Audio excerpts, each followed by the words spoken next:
시청자 여러분 반갑습니다. 이번 주 SK하이닉스 보신 분들 솔직히 마음이 편하지만은 않았을 겁니다. 얼마 전까지만 해도 분위기는 정말 뜨거웠습니다. HBM, 엔비디아, AI 서버, 시총 1조 달러, 미국 상장 추진, TSMC와의 협력, 최태원 회장과 젠슨 황의 만남, 이런 뉴스들이 한꺼번에 붙으면서 하이닉스는 한국 시장의 중심에 섰습니다. 그런데 주말을 앞두고 주가가 흔들렸습니다. 고점권에서 위아래 변동성이 커졌고 장중에는 차익 실현도 나왔습니다. 그러니까 지금 시청자분들이 제일 궁금한 건 이거일 겁니다. 이거 이제 끝난 거야? 많이 올랐으니까 팔아야 돼? 아니면 주말 지나고 다시 들어가도 돼? 하이닉스가 쉬면 다음 돈은 어디로 가는 거야? 오늘은 이걸 정리해 보겠습니다. 이번 주말에 하이닉스를 볼 때 핵심은 하나입니다. 주가가 하루 밀렸냐, 올랐냐가 아닙니다. 시장이 하이닉스를 1조 달러 기업으로 다시 가격 매긴 뒤 이제 그 가격을 숫자와 수급으로 검증하기 시작했다는 겁니다. 쉽게 말하면요, 축하는 끝났고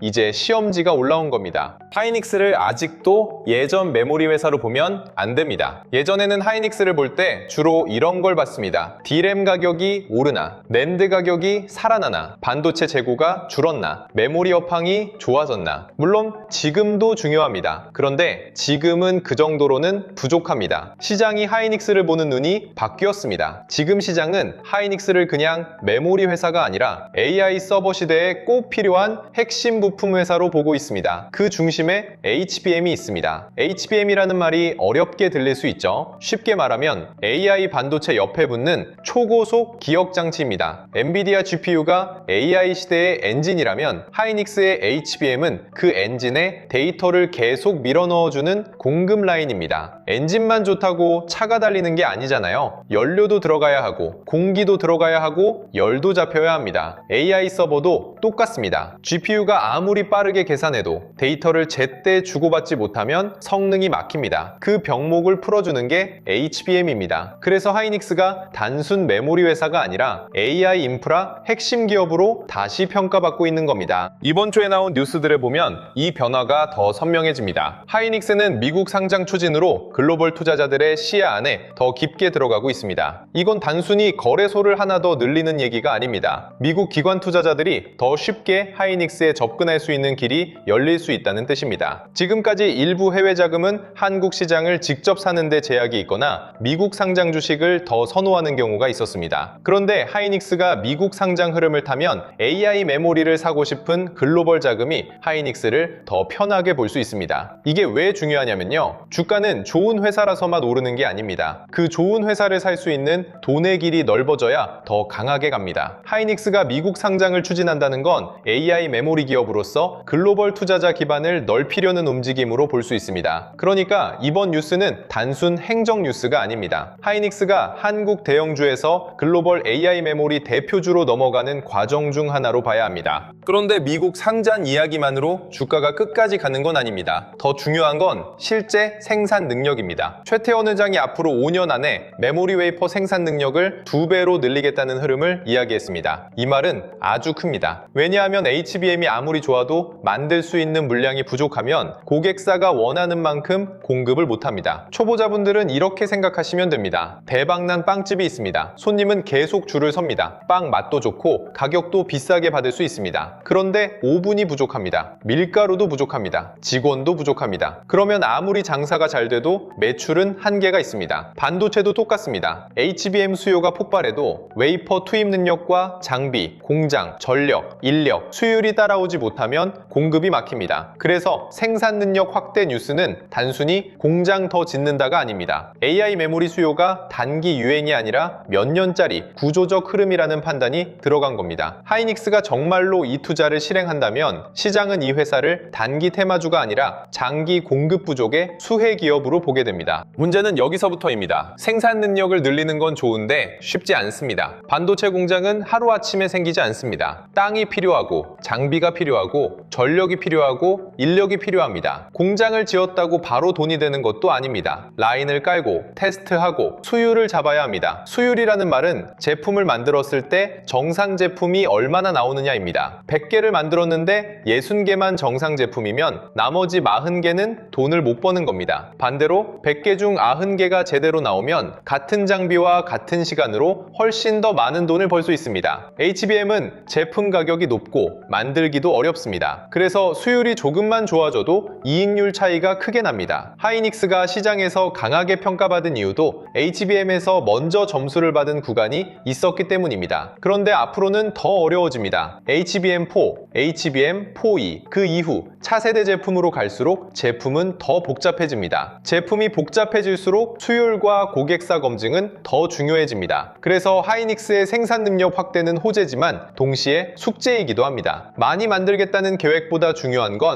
잘 만들고 안정적으로 만들고 높은 마진으로 팔 수 있느냐입니다. 이번 주에 TSMC와의 연결이 다시 부각된 것도 이 때문입니다. 하이닉스는 HBM만 잘 만들면 끝나는 회사가 아닙니다. HBM은 GPU 옆에 붙습니다. 그리고 그 GPU는 대부분 TSMC 같은 파운드리에서 만들어집니다. 파운드리라는 말이 어렵죠? 쉽게 말하면 반도체 설계도를 받아서 실제 칩을 찍어내는 공장입니다. 엔비디아가 설계를 하고 TSMC가 GPU를 만들고 하이닉스가 HBM을 공급하고 고급 패키징을 통해 이 부품들이 하나처럼 움직이게 됩니다. 이 과정이 다 연결돼 있습니다. 그러니까 하이닉스가 TSMC와 관계를 깊게 가져가는 건 단순 친목이 아닙니다. AI 반도체 공급망 안에서 자기 자리를 더 깊게 박는 작업입니다. 사람들이 잘 모르는 게 하나 있습니다. HBM은 하이닉스 혼자 잘한다고 끝나는 게임이 아닙니다. 고객사, 파운드리, 패키징, 베이스 다이, 테스트, 수율, 납기, 이게 다 맞아야 합니다. HBM이 아무리 좋아도 GPU와 붙는 과정에서 문제가 생기면 고객사는 불안해합니다. 데이터 센터에 들어가는 제품은 한 번 깔리면 안정성이 정말 중요합니다. 서버가 계속 돌아가야 하니까요. 그래서 HBM 경쟁은 단순히 누가 먼저 만들었냐가 아닙니다. 누가 고객사와 잘 맞추느냐, 누가 파운드리와 잘 맞추느냐, 누가 패키징 구조 안에서 안정적으로 공급하느냐, 누가 대량 생산해서 수율을 지키느냐, 이 싸움입니다. 여기서 삼성전자 이야기도 같이 봐야 합니다. 하이닉스가 현재 HBM 시장에서 먼저 점수를 받은 구간이 있는 건 맞습니다. 그건 인정해야 합니다. 하지만 삼성전자를 단순히 하이닉스를 뒤쫓는 회사처럼 보면 안 됩니다. HBM은 점유율 하나로 끝나는 싸움이 아닙니다. 특히 차세대 HBM으로 넘어가면 성능, 고객사 테스트, 수율, 양산 안정성, 베이스 다이,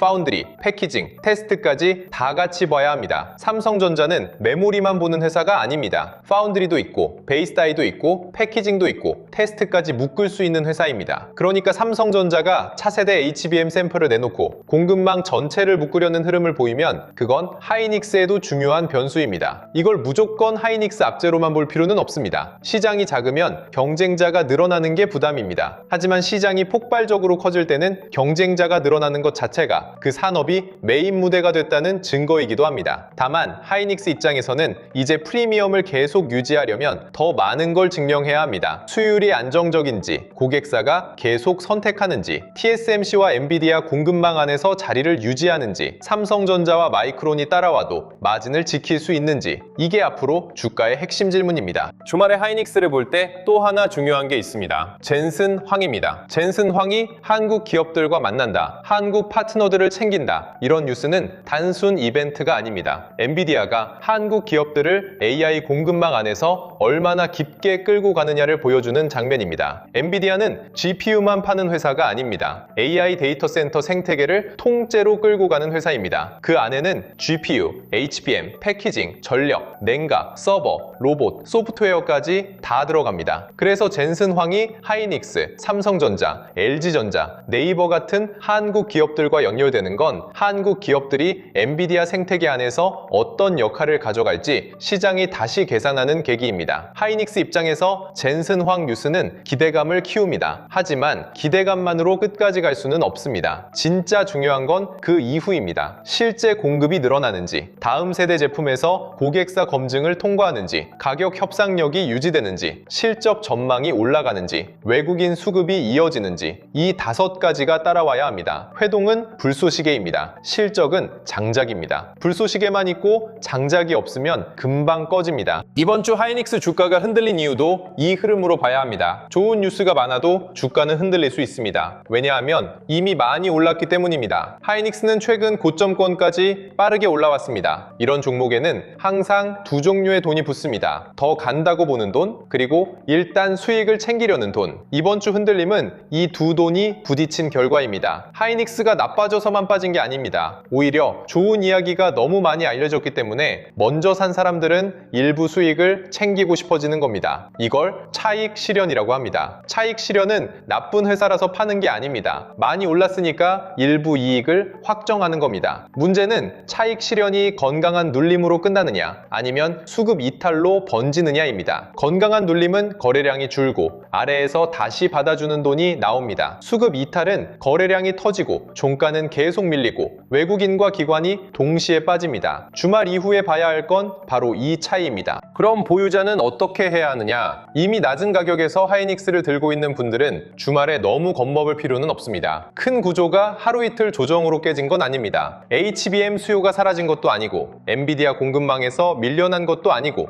AI 데이터 센터 투자가 끝난 것도 아닙니다. 다만 단기 과열은 싣고 있습니다. 그래서 보유자는 중심 물량과 대응 물량을 나눠야 합니다. 중심 물량은 HBM, 큰 흐름이 살아있는 동안 가져가는 물량입니다. 대응 물량은 급등 이후 과열 구간에서 일부 줄였다가 건강한 눌림이 나오면 다시 보는 물량입니다. 주말 이후 장에서 하이닉스가 최근 조정 구간의 저점을 지키고 다시 230만 원대 위로 올라오고 외국인 매도 강도가 줄면 중심 물량은 쉽게 버릴 필요가 없습니다. 반대로 최근 저점을 다시 깨고 거래량이 커지고 장중 반등이 약하고 외국인과 기관이 동시에 빠지면 일부 줄이는 게 맞습니다. 좋은 종목도 내 계좌가 못 버티면 나쁜 매매가 됩니다. 비중이 너무 커서 잠을 못 자는 분들은 일부 줄이는 게 맞습니다. 그건 종목을 부정하는 게 아니라 계좌를 지키는 겁니다. 신규 진입자는 더 차분해야 합니다. 하이닉스가 빠졌다고 바로 싸졌다고 보면 안 됩니다. 이 종목은 이미 엄청나게 올랐습니다. 시총 1조 달러, HBM 대장주, 엔비디아 공급망이라는 말이 다 붙었습니다. 그러니까 가격이 조금 밀렸다고 무조건 싼 게 아닙니다. 신규 진입자는 가격이 빠졌다는 사실보다 어떻게 빠졌는지를 봐야 합니다. 거래량이 줄면서 쉬는 건지, 거래량이 커지면서 큰 돈이 빠지는 건지, 아래에서 기관이나 외국인이 받아주는지, 개인만 계속 받아내는지, 이걸 봐야 합니다. 신규가 볼 수 있는 자리는 두 가지입니다. 첫 번째는 최근 조정 저점을 지켜주는 자리입니다. 저점을 다시 깨지 않고 거래량이 줄면서 버티고 다시 230만 원대 위로 회복하는 흐름이 나오면 분할 접근을 고민할 수 있습니다. 두 번째는 고점 돌파 이후 안착 자리입니다. 다시 고점을 향해 갈 때 그냥 따라붙는 게 아니라 돌파 후 버티는지를 봐야 합니다. 가격을 찍는 건 쉽습니다. 하지만 그 가격을 시장이 인정하는지는 그 위에서 누가 사주는지로 확인됩니다. 신규 진입자가 가장 피해야 할 건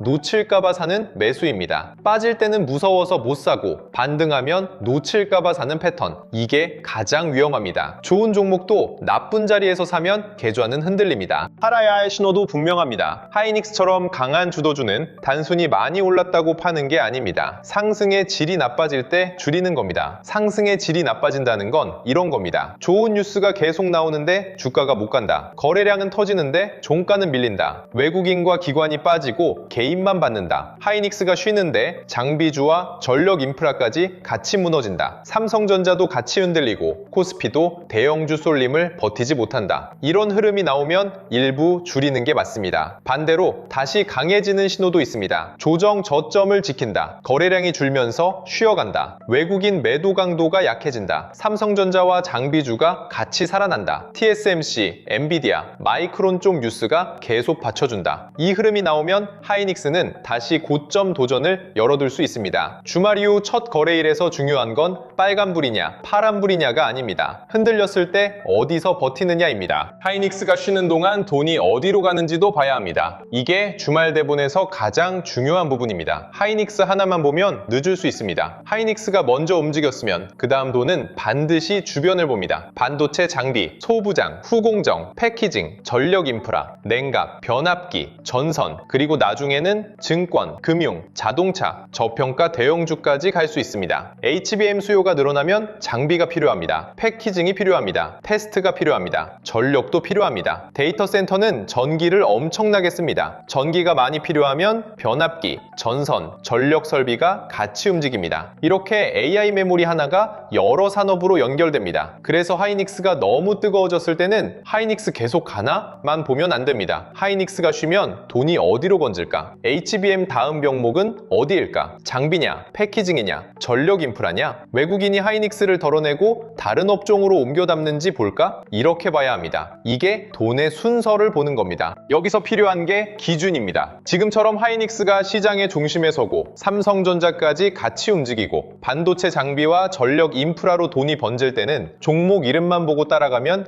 늦을 수 있습니다. 처음에는 무서워서 못 삽니다. 조금 오르면 비싸 보여서 못 삽니다. 그러다가 뉴스가 쏟아지고 커뮤니티에서 수익 인증이 올라오고 유튜브마다 하이닉스 이야기가 나오면 그때서야 손이 나갑니다. 그런데 보통 그 자리가 가장 뜨거운 자리입니다. 그래서 이번 자료에는 하이닉스 이후 돈이 이동할 수 있는 후보군과 대응 기준을 정리해뒀습니다. 반도체 장비주와 소부장 대응 기준표, 후공정, 패키징, 전력 인프라 반찰 리스트, AI 주식 보조지표 템플릿, 시장 모니터링 대시보드, 투자 체크리스트와 원칙 카드까지 같이 준비했습니다. 이 자료는 하이닉스 사세요. 이 종목 무조건 갑니다. 이런 자료가 아닙니다. 돈이 어디서 시작됐는지, 어디로 번지는지, 내가 보는 뉴스가 이미 늦은 뉴스인지, 아니면 아직 다음 순환매가 남아있는 흐름인지, 이걸 스스로 확인할 수 있게 만든 자료입니다. 필요하신 분들은 구독과 좋아요 눌러주시고 댓글창에 구독 완료라고 남겨주세요. 그리고 설명란 링크로 신청하시면 됩니다. 이번 자료도 무료로 받아가실 수 있습니다. 이번 주말 하이닉스 대본의 결론은 이렇게 잡으면 됩니다. 하이닉스는 끝난 종목이 아닙니다. 하지만 아무 자리에서나 따라가도 되는 종목도 아닙니다. 지금은 축하하는 구간을 지나 검증받는 구간입니다. 미국 상장 추진은 글로벌 자금의 길을 넓히는 이야기입니다. 웨이퍼 생산 능력 확대는 AI 메모리 수요가 길게 갈 수 있다는 신호입니다. TSMC와의 협력은 HBM이 단순 메모리가 아니라 GPU, 파운드리, 패키징과 묶인 공급망 게임이라는 걸 보여줍니다. 젠슨왕 뉴스는 기대감을 키우지만 결국 실적과 수급으로 이어져야 합니다. 삼성전자의 차세대 HBM 움직임은 경쟁 부담이면서 동시에 시장이 그만큼 커졌다는 신호입니다. 그러니까 다음 주에 봐야 할 건 단순합니다. 하이닉스가 조정 저점을 지키는지, 230만 원대 위로 다시 회복하는지, 외국인 매도 강도가 줄어드는지, 삼성전자와 장비주, 전력 인프라로 돈이 번지는지, HBM 뉴스가 실제 숫자로 이어지는지,